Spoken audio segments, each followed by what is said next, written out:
ഷാജി പറയുന്നുണ്ടല്ലോ പിണറായി വിജയൻ ആണ് ഈ കലാപം ഉണ്ടാക്കിയത്. ആ കലാപങ്ങളെ ഒതുക്കാൻ ആരാണ് രംഗത്ത് വന്നത്? UDF വന്നാൽ വർഗീയ കലാപം ഉണ്ടാവും, മാറാടിനെ കുറിച്ച് മിണ്ടരുതെന്നൊക്കെ പറയുന്ന ആൾക്കാർ ഓർമ്മിക്കണം.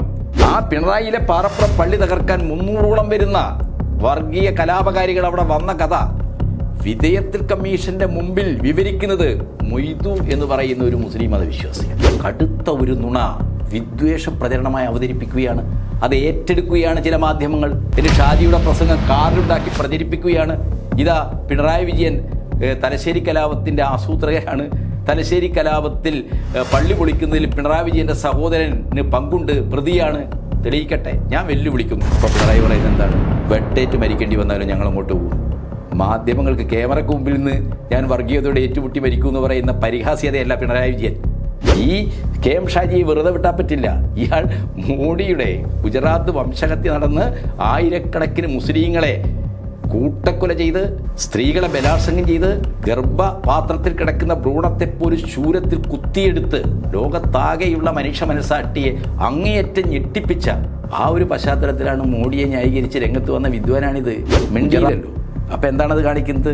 സമുദായ നേതാക്കന്മാർക്കറിയാം ന്യൂനപക്ഷത്തിന് ഭരണഘടനാപരമായി ലഭിക്കേണ്ട എല്ലാ അവകാശങ്ങളും ആനുകൂല്യങ്ങളും കൃത്യമായി നൽകുന്ന ഒരു സർക്കാരാണ്. ഷാജി മതമാണ് പ്രശ്നമെന്ന് പ്രസംഗിച്ച അതേ വേദിയിൽ തന്നെയാണ് അബ്ദുറഹ്മാൻ കല്ലായി മിനിസ്റ്റർ റിയാസ് വീണയെ കല്യാണം കഴിച്ചത് വ്യഭിചാരമാണ് പറഞ്ഞത്. മലബാറിൽ ഇടതുപക്ഷത്തിനെതിരായിട്ട് CPM-നെതിരായിട്ട് മുസ്ലിം ധ്രുവീകരണം ഉണ്ടാക്കാൻ പറ്റുമെന്നുള്ളതാണ് ആര് VD സതീശൻ മുതൽ ഷാഫി മാങ്കൂട്ടൻ ടീം വരെ ചിന്തിച്ചുകൊണ്ടിരിക്കുന്നത്.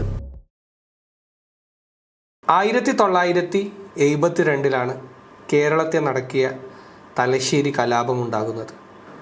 പല കഥകളും അതുമായി ബന്ധപ്പെട്ട് പറയപ്പെടുന്നുണ്ട്. നൂർജഹാൻ എന്ന് പറഞ്ഞൊരു ഹോട്ടലിൽ നിന്ന് ഒരു ചെരുപ്പ് ഹിന്ദുക്കൾ നടത്തിയ ഒരു റാലിയിലേക്ക് എറിയുന്നതുമായി ബന്ധപ്പെട്ടിട്ടുള്ള ചർച്ചകളൊക്കെ നടക്കാറുണ്ട്. അപ്പം KM ഷാജിയുടെ ഒരു പ്രസംഗം ഇതുമായി ബന്ധപ്പെട്ടിട്ട് വന്നിട്ടുണ്ട്. ഈ കലാപവുമായി ബന്ധപ്പെട്ടിട്ട് അദ്ദേഹം പറയുന്നത് ഈ കലാപത്തിൽ മുഖ്യമന്ത്രി പിണറായി വിജയന് പങ്കുണ്ട് എന്നുള്ളതാണ്. എത്രത്തോളം വസ്തുതയുണ്ട് അദ്ദേഹത്തിൻ്റെ പ്രസംഗത്തിൽ? മുഖ്യമന്ത്രി പിണറായി വിജയൻ ഈ കലാപം നടക്കുന്ന സമയത്ത് കൂത്തുപറമ്പ് നിയോജക മണ്ഡലത്തെ പ്രതിനിധീകരിക്കുന്ന നിയമസഭാ അംഗമാണ്. അദ്ദേഹത്തിന് ഈ കലാപത്തിൽ എന്തെങ്കിലും ഒരു പങ്കുള്ളതായിട്ട് വിധേയത്തിൽ കമ്മീഷൻ റിപ്പോർട്ടിൽ ഒരിടത്തും പരാമർശമില്ല. മുഖ്യമന്ത്രിക്കെതിരായിട്ട് വ്യാപകമായ രീതിയിൽ മുസ്ലിം ലീഗും കോൺഗ്രസുമൊക്കെ ചേർന്ന് ഉണ്ടാക്കുന്ന ഒരു നറേഷനുണ്ട്. അദ്ദേഹം മുസ്ലിം വിരുദ്ധനാണ്, വർഗീയ കലാപങ്ങളിൽ പങ്കെടുത്ത ആളാണെന്നൊക്കെയുള്ള ചരിത്രത്തിൻ്റെ ഒരടിസ്ഥാനവുമില്ലാത്ത യുക്തിരഹിതമായ അങ്ങേയറ്റ ക്ഷുദ്രമായ ആക്ഷേപങ്ങൾ ഉന്നയിക്കുക എന്നത് KM ഷാജിയെപ്പോലുള്ള മുസ്ലിം ലീഗ് നേതാക്കൾ അവരുടെ വർഗീയ അജണ്ടയിൽ നിന്ന് ഒരു പരിപാടിയാക്കി മാറ്റിയിരിക്കും. അതിൻ്റെ ഭാഗമായിട്ടാണ് തലശ്ശേരി കലാപത്തിൽ അതിൻ്റെ ആസൂത്രണത്തിൽ പിണറായി വിജയന് പങ്കുണ്ട് എന്ന് പറയുന്നത്. അങ്ങനെ പങ്കുണ്ട് എന്ന് ഒരു അടിസ്ഥാനവുമില്ലാത്ത, ഒരു വസ്തുതാപരമായ ഒരു അവലംബവുമില്ലാത്ത ഈ വിധേയത്തിൽ, ജസ്റ്റിസ് വിധേയത്തിലാണ് തലശ്ശേരി കലാപം അന്വേഷിച്ചത്. ആ കലാപം അന്വേഷിച്ച് തയ്യാറാക്കിയ റിപ്പോർട്ടിൽ നിരവധി ആളുകളുടെ മൊഴികൾ രേഖപ്പെടുത്തിയിട്ടുണ്ട്. മുസ്ലിം ലീഗിൻ്റെ തന്നെ സമുന്നതരായ നേതാക്കളുടെ മൊഴി രേഖപ്പെടുത്തിയിട്ടുണ്ട്. അവരുടെ മൊഴികളിലൊന്നും ഈ കലാപത്തിൽ സഖാവ് പിണറായി വിജയന് എന്തെങ്കിലും തരത്തിലുള്ള പങ്കുള്ളതായിട്ടുള്ള ഒരു പരാമർശവുമില്ല. അപ്പം എന്താണ്? പച്ചക്കള്ളം, നട്ടാൽ മുണക്കാത്ത നുണ എന്ന് നമ്മൾ നാട്ടിൽ പറയില്ലേ, അതിനേക്കാൾ ഭീകരമായ നുണകൾ ഏറലേക്കിടുക എന്നുള്ളതാണ്. തലശ്ശേരി കലാപം എന്ന് പറയുന്നത് കേരളത്തിൽ വേര് പിടിപ്പിക്കാൻ RSS നടത്തിയ വളരെ ആസൂത്രിതമായ ഒരു കമ്മ്യൂണൽ ഇടപെടലാണ്. 1940 ഇവിടെ RSSൻ്റെ ആദ്യ ശാഖ തുടങ്ങിയതിന് ശേഷം മലബാറിൽ RS ഉണ്ടാക്കാനുള്ള ചാർജ് നാഗപ്പൂരിൽ നിന്ന് RSSൻ്റെ ഹെഡ്ക്വാർട്ടേഴ്സ് കൊടുത്തത് ഡെങ്കിടിക്കായിരുന്നു. ആ ഡെങ്കിടി ഇവിടെ വന്ന് എത്രയോ പണിയെടുത്തിട്ടും RSS ജനങ്ങളിൽ വേര് പിടിക്കാൻ കഴിഞ്ഞില്ല. 50കളിൽ തന്നെ നമ്മുടെ നടുവട്ടം കലാപം, അതേപോലെ തന്നെ പയ്യോളി കലാപം ഒക്കെ ഉണ്ടാക്കി, മനുഷ്യനാശങ്ങളുണ്ടായി, ജീവനുകൾ നഷ്ടപ്പെട്ടു. പക്ഷെ അതൊന്നും വഴി എന്താണ് RSSന് ഇവിടുത്തെ ജനങ്ങൾക്കിടയിൽ വേര് പിടിപ്പിക്കാൻ കഴിഞ്ഞില്ല. ആ ഒരു പശ്ചാത്തലത്തിലാണ് തലശ്ശേരി പോലുള്ള മുസ്ലിങ്ങളും ഹിന്ദുക്കളും ഒക്കെ വളരെ സൗഹാർദ്ദത്തിൽ കഴിയുന്ന ഒരു പ്രദേശത്ത് ഹിന്ദു മുസ്ലിം വിഭജനമുണ്ടാക്കാനുള്ള ആസൂത്രിതമായ ഒരു അജണ്ടയുമായിട്ട് RSS പ്ലാൻ ചെയ്യുന്നത്. വിധേയത്വ കമ്മീഷൻ റിപ്പോർട്ട് അത് പറയുന്നുണ്ട്. ഹിന്ദു കമ്മ്യൂണൽ ഫോഴ്സാണ് ഈ കലാപം പ്ലാൻ ചെയ്തതെന്ന് വിധേയത്വ കമ്മീഷൻ്റെ റിപ്പോർട്ടിൽ പറയുന്നുണ്ട്. അവർ പ്ലാൻ ചെയ്ത് എങ്ങനെയാണ് അവിടെ കലാപം ആരംഭിക്കുന്നത്? ഡിസംബർ മാസം 28-ാം തീയതിയാണ് രാത്രി അവിടെ മേലൂട്ട് മടപ്പുര ക്ഷേത്രത്തിലെ ഒരു ഉത്സവത്തിൻ്റെ ഭാഗമായിട്ടുള്ള ഒരു കലശയാത്രയാണ്. കലശയാത്രയാണ് ആ ഘോഷയാത്ര എന്ന് പറയുന്നത്. ആ കലശയാത്രക്ക് നേരെ തലശ്ശേരി പഴയ ബസ് സ്റ്റാൻഡിൻ്റെ അടുത്തുള്ള നൂർജഹാൻ ഹോട്ടലിൽ നിന്ന് ആരോ ഒരാൾ ചെരിപ്പെറിഞ്ഞു. ഇങ്ങനെ ഒരു കിംവദന്തി ആ ഘോഷയാത്രയിൽ പങ്കെടുത്ത ആളുകൾക്കിടയിൽ പ്രചരിപ്പിക്കുകയാണ്. ആ പ്രചരണത്തെ ഉപയോഗപ്പെടുത്തി ഒരാൾക്കൂട്ടം, ഈ ഘോഷയാത്രയിൽ ഉള്ള ഒരാൾക്കൂട്ടം നൂർജഹാൻ ഹോട്ടലിലേക്ക് ഇരച്ചു കയറുക, ഹോട്ടൽ തല്ലിത്തകർക്കുകയാണ്. തൊട്ടടുത്തുള്ള നാരങ്ങാപ്പുറത്ത്, തലശ്ശേരി നാരങ്ങാപ്പുറത്ത്, പഴയ ബസ് സ്റ്റാൻഡിൻ്റെ പരിസരം തന്നെയാണ് ഈ നാരങ്ങാപ്പുറത്തുള്ള മുസ്ലിം പള്ളി തകർക്കുക. ഇവിടുന്നാണ് കലാപം ആരംഭിക്കുന്നത്. ഈ കലാപം വളരെ പ്ലാൻഡായിട്ട് RSS ചെയ്തതാണ്, ജനസംഘം ചെയ്തതാണ് എന്ന കാര്യം വിധേയത്വ കമ്മീഷൻ റിപ്പോർട്ട് പറയുന്നുണ്ട്. അതിൽ പലരുടെയും പേരെടുത്ത് പറയുന്നുണ്ട്. Advocate KK Poduval, KM Shaji എന്താ KK പൊതുവാളിൻ്റെ പേര് പറയാത്തത്?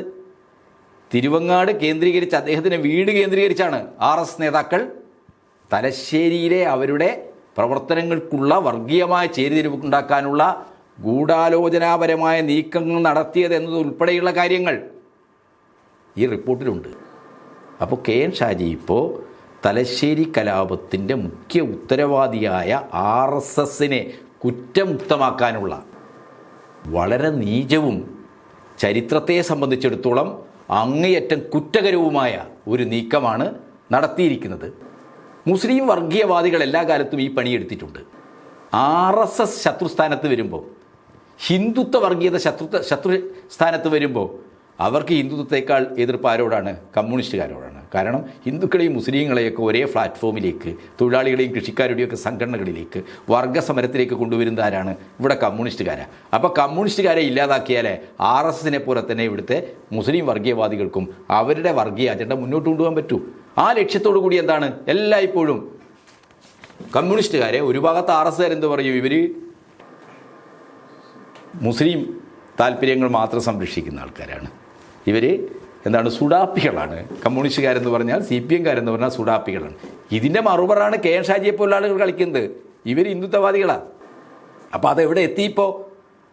വിധേയത്വ കമ്മീഷൻ റിപ്പോർട്ട് 1971-72 കാലഘട്ടം എന്ന് പറയുന്നത് നമ്മൾ മനസ്സിലാക്കണം. കേരളത്തിൻ്റെ സാമൂഹ്യ മണ്ഡലത്തിൽ വിപ്ലവകരമായ വിമോചന സമരത്തിൻ്റെ എല്ലാ വിധത്തിലുമുള്ള ഈ പാവപ്പെട്ടവർക്ക് വിരുദ്ധമായ നിലപാടുകളെ, പാളയിൽ കഞ്ഞി കുടിക്കുമെന്ന് പറഞ്ഞ് മുദ്രാവാക്യം വിളിച്ച വിമോചന സമരം നടത്തിയത് ഈ KM ഷാജിൻ്റെ പാർട്ടിക്കാരും വിമോചന സമരത്തിലായിരുന്നു. തമ്പറാൻ എന്ന് വിളിപ്പിക്കും, പാളയിൽ കഞ്ഞി കുടിപ്പിക്കും. ആരെ? ദളിതരെ മാത്രമല്ല, ദളിത് സമാനമായ ജീവിതമുള്ള ഇവിടുത്തെ പാവപ്പെട്ട മുസ്ലിങ്ങളെയും. ആ നിലപാടുകൾക്കെതിരായിട്ട് സമരം ചെയ്ത് വിമോചന സമരത്തിലൂടെ EMSൻ്റെ ഗവർണറിന് പുറത്താക്കപ്പെട്ടെങ്കിലും അതിനെതിരായിട്ട് സംഘടിതമായി മുസ്ലിങ്ങളും പാവപ്പെട്ട ദളിതരും പിന്നോക്കക്കാരും ഒക്കെ അടങ്ങുന്ന ജനവിഭാഗങ്ങളെ സംഘടിപ്പിച്ചു. ക്രൈസ്തവരായ കുടിയേറ്റ ജനത അനുഭവിച്ച നരകതുല്യമായ അവസ്ഥകൾക്കെതിരായിട്ട് വലിയ സമരങ്ങൾ AKGയെ പോലുള്ള നേതാക്കൾ ഏറ്റെടുത്തു. തലശ്ശേരി എന്ന് പറയുന്നത് CH കണാരനും AKGയും ഒക്കെ ഉൾക്കൊള്ളുന്ന കേരളത്തിലെ പാവപ്പെട്ട കൃഷിക്കാരുടെ വലിയ പ്രസ്ഥാനത്തിൻ്റെ നാടാണ്, കമ്മ്യൂണിസ്റ്റ് പാർട്ടിയുടെ നാടാണ്. ആ നാട്ടിലെ ഈ പാവപ്പെട്ട ആളുകളെയെല്ലാം സംഘടിപ്പിച്ച് സംഘടിതമായി ഭൂമിക്കും അവകാശങ്ങൾക്കും വേണ്ടിയുള്ള സമരം 1960-കൾക്ക് ശേഷവും മുന്നോട്ട് പോയി. അങ്ങനെയാണ് 67 എന്തുണ്ടാകുന്നത്? ലീഗ് കൂടി ഉൾപ്പെട്ട ഒരു മന്ത്രിസഭ EMSന് നേതൃത്വം വരുന്നത്, സപ്തകക്ഷി മുന്നണി വരുന്നത്. ആ മുന്നണി ആദ്യം ചെയ്തത് എന്താണ്? 59-ലെ വിമോചന സമരത്തെ തുടർന്ന് തങ്ങൾക്ക് പൂർത്തീകരിക്കാൻ കഴിയാതെ പോയ കേരളത്തിൻ്റെ ഭൂപരിഷ്കരണ നിയമം സമഗ്രമായ രൂപത്തിൽ അസംബ്ലിയിൽ അവതരിപ്പിച്ച് പാസാക്കി. ലീഗിൻ്റെ MLA മാരും ഈ ഭൂപരിഷ്കരണ നിയമത്തെ സപ്പോർട്ട് ചെയ്ത ആൾക്കാരാണ്. പക്ഷേ 69 അവർ വിചാരിച്ചെന്താണ്, ഈ നിയമം ഇങ്ങനെ 59 പോലെ തന്നെ വരും, പ്രസിഡന്റ് ഒപ്പിടില്ലെന്നാണ്. പക്ഷേ പ്രസിഡന്റിന് അതിൽ ഒപ്പിടേണ്ടി വന്നു. അങ്ങനെ വന്നപ്പോഴാണ് ഇവിടുത്തെ ഭൂപ്രമാണി സമ്പന്ന വർഗ്ഗങ്ങൾ, അതിൻ്റെ സാമൂഹിക അടിസ്ഥാനമൊന്നും ഞാൻ പറയണ്ടല്ലോ, ഇവിടുത്തെ സവർണ ഹൈന്ദവ ശക്തികളാണ് ഇവിടുത്തെ ഭൂമിയുടെ ഭൂരിപക്ഷവും കൈവച്ചിരുന്നത്. മുസ്ലിം പ്രമാണിമാരുണ്ട്, ക്രിസ്ത്യൻ പ്രമാണിമാരുണ്ട്, അവരെല്ലാം ഒന്നിച്ചു. ആർക്കെതിരായിട്ട്? ഈ ഭൂപരിഷ്കരണ നിയമം യാഥാർത്ഥ്യമാകരുത്, കൃഷിഭൂമി മണ്ണിൽ പണിയെടുക്കുന്ന മനുഷ്യർക്ക് കിട്ടരുത്. മണ്ണിൽ പണിയെടുക്കുന്ന മനുഷ്യരുടെ മഹാഭൂരിപക്ഷവും ഇവിടുത്തെ ദുർബല ജനതയാണ്, ഇവിടുത്തെ ദളിതരാണ്, ഇവിടുത്തെ ക്രൈസ്തവ മതത്തിലും മുസ്ലിം മതത്തിലും ഒക്കെ പെട്ട പാവപ്പെട്ട മനുഷ്യരാണ്. അവർക്ക് ഭൂമി കിട്ടരുത്. അങ്ങനെയാണ് 69 EMS ഗവൺമെൻറ്റിനുള്ള പിന്തുണ ലീഗും അതോടൊപ്പം മറ്റ് ചില കാരണങ്ങളാൽ ആരും പിൻവലിക്കുന്നത് CP-RSP പിൻവലിക്കുന്നത്. അങ്ങനെയാണ് ഇന്നത്തെ സമ്പന്നവർഗ താല്പര്യങ്ങൾക്ക് വേണ്ടി ഇവിടുത്തെ പാവപ്പെട്ടവരുടെ അവകാശങ്ങളെ ഇല്ലാതാക്കുന്ന UDF മുന്നണി അധികാരത്തിൽ വരുന്നത്. UDFൻ്റെ ചരിത്രമതാ. അതിന് ജനാധിപത്യത്തിൻ്റെ ചരിത്രമൊന്നുമില്ല. കമ്മ്യൂണിസ്റ്റ് വിരോധത്തിൻ്റെ, പാവപ്പെട്ടവരുടെ അവകാശങ്ങൾക്ക് വേണ്ടിയുള്ള ഭൂപരിഷ്കരണമടക്കമുള്ള നിയമ നടപടികൾ മുന്നോട്ട് കൊണ്ടുപോകുന്നതിനായിട്ടുള്ള ഒരു ചരിത്രം മാത്രമാണ് UDFന് ഉള്ളത്. അങ്ങനെ വന്ന മുന്നണിയാണ് UDF. ആ UDF മുന്നണി അധികാരത്തിൽ വന്നതിന് ശേഷമാണ് എന്തുണ്ടാവുന്നത്? തലശ്ശേരി കലാപം ഉണ്ടാവുന്നത്. നമ്മൾ പറയില്ലേ, നേരത്തെ നമ്മൾ ചർച്ച ചെയ്തല്ലേ, UDF വന്നാൽ വർഗീയ കലാപം ഉണ്ടാവും, മാറാടിനെ കുറിച്ച് മിണ്ടരുതെന്നൊക്കെ പറയുന്ന ആൾക്കാർ ഓർമ്മിക്കണം. UDF അധികാരത്തിൽ വന്ന 69 കമ്മ്യൂണിസ്റ്റ് പാർട്ടിയുടെ ഗവൺമെൻറ് അട്ടിമറിച്ച്, EMSൻ്റെ ഗവൺമെൻറ് അട്ടിമറിച്ച് ഭൂപരിഷ്കരണം നടപ്പാക്കുന്നത് തടസ്സപ്പെടുത്താൻ നോക്കി. അങ്ങനെ വന്ന സാഹചര്യത്തിലാണ് AKGയുടെ നേതൃത്വത്തിൽ ആലപ്പുഴയിൽ കർഷകരുടെയും കർഷക തൊഴിലാളികളുടെയും സമ്മേളനം വിളിച്ചു ചേർക്കുന്നത്. ആ സമ്മേളനത്തിൻ്റെ ആഹ്വാനമാണ് ഈ നിയമം പാസ്സാക്കി, കേരള അസംബ്ലി പാസ്സാക്കി, പ്രസിഡന്റ് ഒപ്പുവെച്ച് ഇത് നിയമമായി. ഈ ഭൂപരിഷ്കരണ നിയമം അനുസരിച്ച് ഞങ്ങൾ എന്തു ചെയ്യും? ഇതിൻ്റെ ഭൂപരിധി അനുസരിച്ച് കൂടുതൽ ഭൂമി കൈവശം വെച്ചിരിക്കുന്ന എന്ന് പറഞ്ഞാൽ മിച്ചഭൂമി, അത് ഞങ്ങൾ ചൂണ്ടിക്കാട്ടും. സർക്കാർ ഏറ്റെടുത്ത് എന്ത് ചെയ്യണം? പാവപ്പെട്ടവർക്ക് വിതരണം ചെയ്യണം. അതിനുവേണ്ടിയുള്ള സമരമാണ് 60കളുടെ അവസാനവും 70കളുടെ അവസാനവും കേരളം കണ്ടത്. കേരളത്തിൻ്റെ സ്വാതന്ത്ര്യാനന്തര ചരിത്രത്തിൽ ഏറ്റവും കൂടുതൽ ആളുകൾ ജയിലിൽ പോയ സമരം മിച്ചഭൂമി സമരം, വളച്ചുകെട്ടൽ സമരം, കുടികിടപ്പ് സമരം എന്ന് പറയുന്നത്. 18 രക്തസാക്ഷികളുണ്ടായി ഈ കോഴിക്കോട് ജില്ലയിൽ. വള്ളിക്കാട്, തലശ്ശേരിക്കടുത്ത വള്ളിക്കാട്, കോഴിക്കോട് ജില്ലയുടെ വടക്കേ മേഖലയാണ് വള്ളിക്കാട്, ഒഞ്ചിയത്തോട് ചേർന്ന് കിടക്കുന്ന പ്രദേശം. ആ വള്ളിക്കാട് വാസു എന്ന CPM നേതാവ് രക്തസാക്ഷിയാവുന്ന എന്തിനു വേണ്ടിയിട്ടാണ്? ഖദീഷുമ്മ എന്ന് പറയുന്ന പാവപ്പെട്ട മുസ്ലിം സ്ത്രീയുടെ കുടികിടപ്പ് അവകാശത്തിന് വേണ്ടി സമരം ചെയ്ത ആരായിരുന്നു? ഖദീഷുമ്മയുടെ ഭൂമി അപഹരിച്ച, ആ ഭൂമി കൊടുക്കാതിരുന്ന ജന്മി മൂസ ഹാജി എന്ന് പറയുന്ന ലീഗുകാരനാണ്. അപ്പോൾ ലീഗായാലും കോൺഗ്രസ് ആയാലും ജനസംഘ ആയാലും ജന്മിമാരുടെ താല്പര്യം സംരക്ഷിക്കാൻ വേണ്ടി നിലനിന്നത്. അങ്ങനെയുള്ള ഭൂസമരങ്ങൾ കേരള ചരിത്രത്തിൽ ഉയർന്നു വരികയും രക്തസാക്ഷികൾ ഉണ്ടാവുകയും ആയിരക്കണക്കിന് കമ്മ്യൂണിസ്റ്റ് രാഷ്ട്രീയ പ്രവർത്തകർ കൃഷിക്കാരുടെ കുടികിടക്കാനുള്ള, ഭൂമി കൈവശം വെക്കാനുള്ള അവകാശത്തിന് വേണ്ടി കേരള നിയമസഭ പാസ്സാക്കിയ ആ നിയമം നടപ്പാക്കണമെന്ന് പറഞ്ഞുകൊണ്ട് സമരം ചെയ്യുകയും ചെയ്യുന്ന ഒരു ചരിത്ര സന്ദർഭത്തിലാണ് RSS വളരെ പ്ലാനിങ്ങോടുകൂടി വളരെ സെൻസിറ്റീവായ ഹിന്ദുക്കളും മുസ്ലിങ്ങളുമൊക്കെ തിങ്ങിപ്പാർക്കുന്ന ഒരു പ്രദേശത്ത് കലാപം ഉണ്ടാക്കാനുള്ള ആസൂത്രണം. അങ്ങനെയാണ് ഈ മേലൂട്ട് മടപ്പുര ക്ഷേത്രത്തിലെ ഘോഷയാത്ര നടക്കുന്ന സമയത്ത് നൂർജഹാൻ ഹോട്ടലിൽ നിന്ന് ചെരിപ്പേറുണ്ടായി എന്ന കള്ളക്കഥ പ്രചരിപ്പിച്ച് ആ കിംവദന്തികൾ പരത്തി ആ ഹോട്ടൽ ആക്രമിക്കുക മാത്രമല്ല, അതിന് തൊട്ടടുത്തുള്ള പാരഡൈസ് ഹോട്ടൽ ആക്രമിച്ചു, നാരങ്ങാപ്പുറം പള്ളി ആക്രമിച്ചു. അന്ന് രാത്രി തന്നെ ഭീകരമായി കടകൾ കൊള്ളയടിച്ചു. അതിനുള്ള പ്രതികരണം എന്ന നിലക്ക് എന്താണ്? മറുഭാഗത്തും ആക്രമണങ്ങളുണ്ടായി. വലിയ രീതിയിൽ ഹിന്ദു മുസ്ലിം സംഘർഷങ്ങളുണ്ടായി ആ പ്രദേശത്ത്. ആ കലാപങ്ങളെ ഒതുക്കാൻ ആരാണ് രംഗത്ത് വന്നത്? ഷാജി പറയുന്നുണ്ടല്ലോ, പിണറായി വിജയൻ ആണ് ഈ കലാപം ഉണ്ടാക്കിയത് എന്ന്. ഇതിൻ്റെ ആസൂത്രണത്തിൽ അയാൾക്ക് പങ്കുണ്ടെന്ന്. ഇവിടെ എന്താണ്, പാറപ്പുറം, പിണറായിയിലെ പാറപ്പുറത്ത് പള്ളി പൊളിക്കുന്നതിൽ പ്രതിയാണ് പിണറായി വിജയൻ്റെ സഹോദരൻ കുമാരനെന്ന് ഒരു ഉളുപ്പുമില്ലാതെ കണ്ണടച്ച് കഷായം കുടിക്കുന്നത് പോലെ എന്താണ് നുണ തട്ടിവിടുകയാണ് മൈക്കിൻ്റെ മുമ്പിൽ നിന്ന് ഈ വിദ്വാൻ. എത്ര ക്ഷുദ്രമാണ്, എത്ര ചരിത്രവിരുദ്ധമാണ്, എത്ര വസ്തുതാവിരുദ്ധമാണത്. വിധേയത്വ കമ്മീഷൻ റിപ്പോർട്ട് നമുക്ക് എയറിലുണ്ട്, ഓൺലൈനിൽ ഇപ്പോൾ എല്ലാവർക്കും അതിൻ്റെ PDF നോക്കാവുന്നതേ ഉള്ളൂ. ആ കമ്മീഷൻ റിപ്പോർട്ട് നോക്കിയാൽ അതിൽ പിണറായിയിലെ പാറപ്പുറം പള്ളി പൊളിക്കുന്നതിൽ ഒരു കുമാരനുണ്ടോ? ആ പിണറായിയിലെ പാറപ്പുറം പള്ളി തകർക്കാൻ 300ഓളം വരുന്ന വർഗീയ കലാപകാരികൾ അവിടെ വന്ന കഥ വിധേയത്തിൽ കമ്മീഷൻ്റെ മുമ്പിൽ വിവരിക്കുന്നത് മൊയ്തു എന്ന് പറയുന്ന ഒരു മുസ്ലിം മതവിശ്വാസിയാണ്. അദ്ദേഹം അതിന് ദൃക്സാക്ഷിയാണ്. ആ ദുരന്ത കഥ അദ്ദേഹം പറയുന്നുണ്ട്.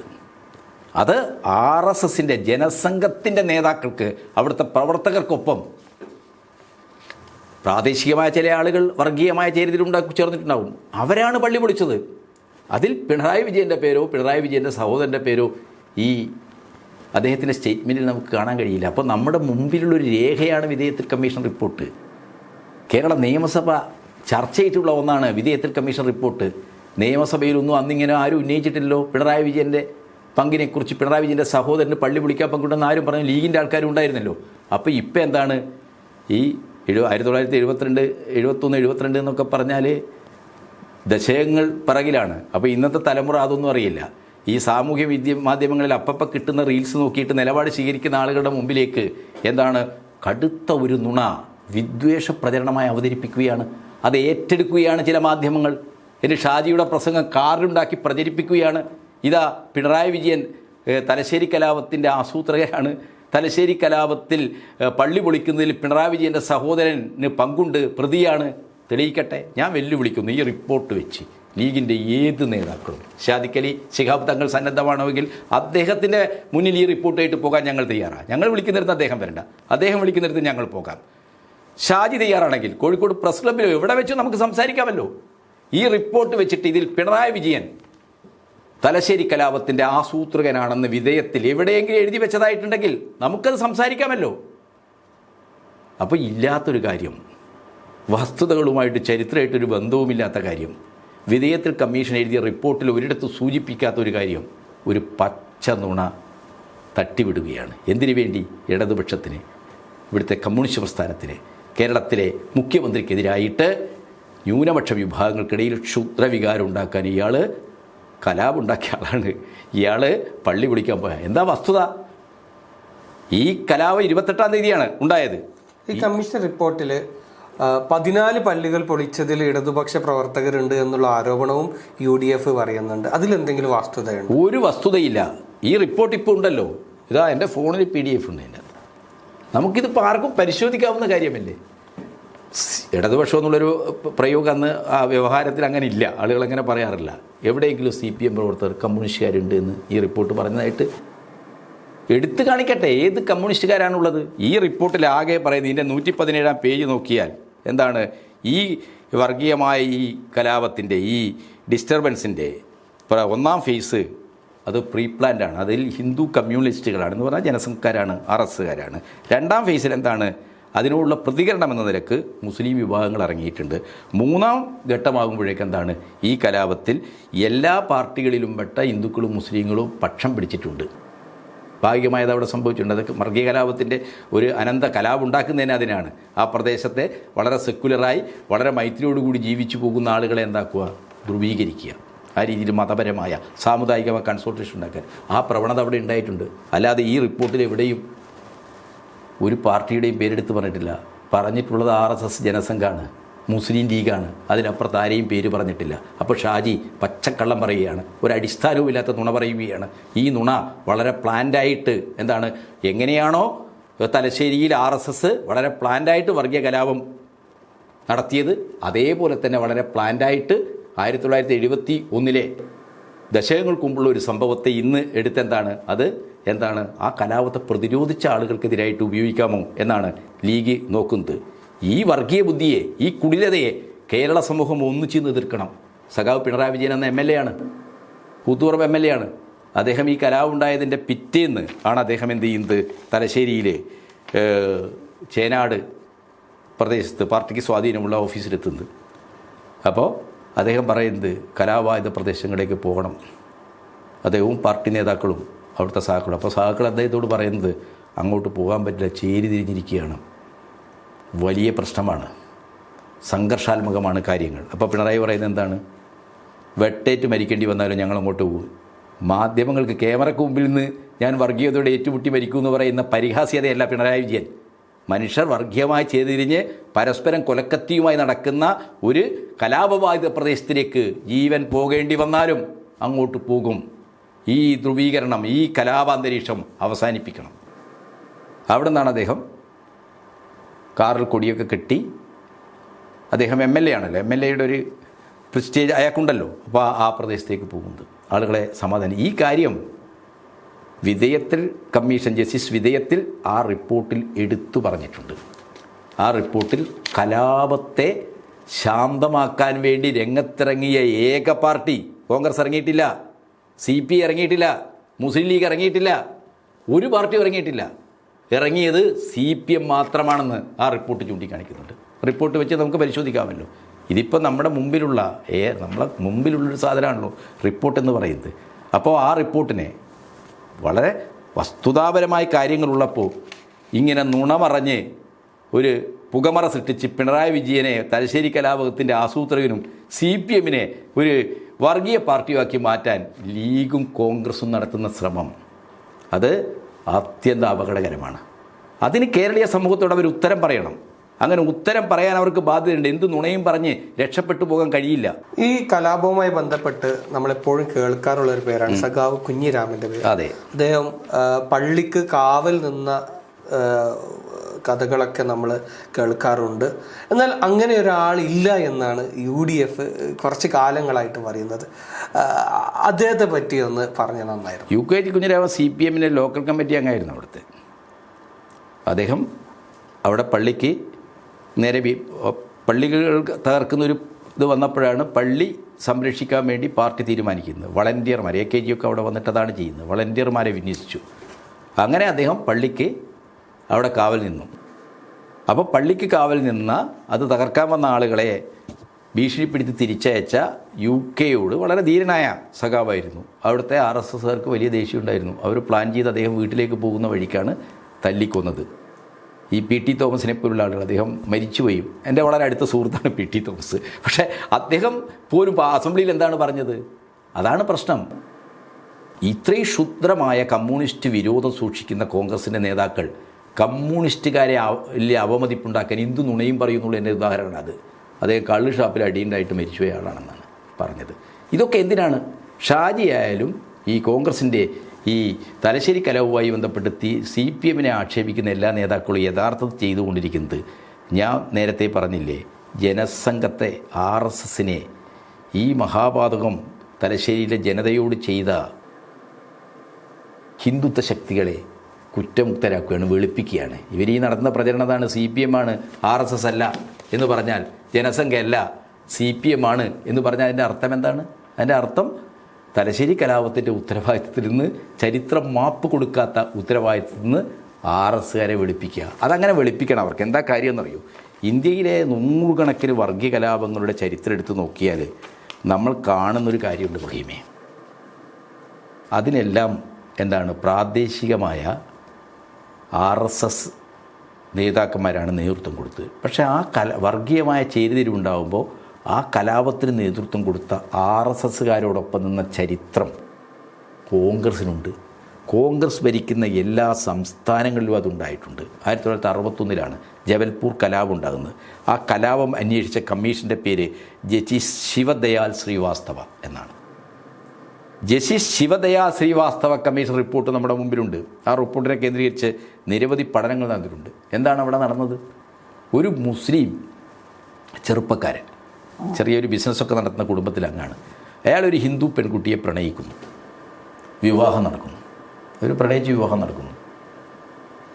അതിനെ ആ തെറ്റായ പ്രചരണം നടത്തിയതാ ഹിന്ദു പെൺകുട്ടികളെയെല്ലാം മുസ്ലിം വർഗീയവാദികൾ പ്രണയിച്ചു കൊണ്ടുപോവുകയാണ്.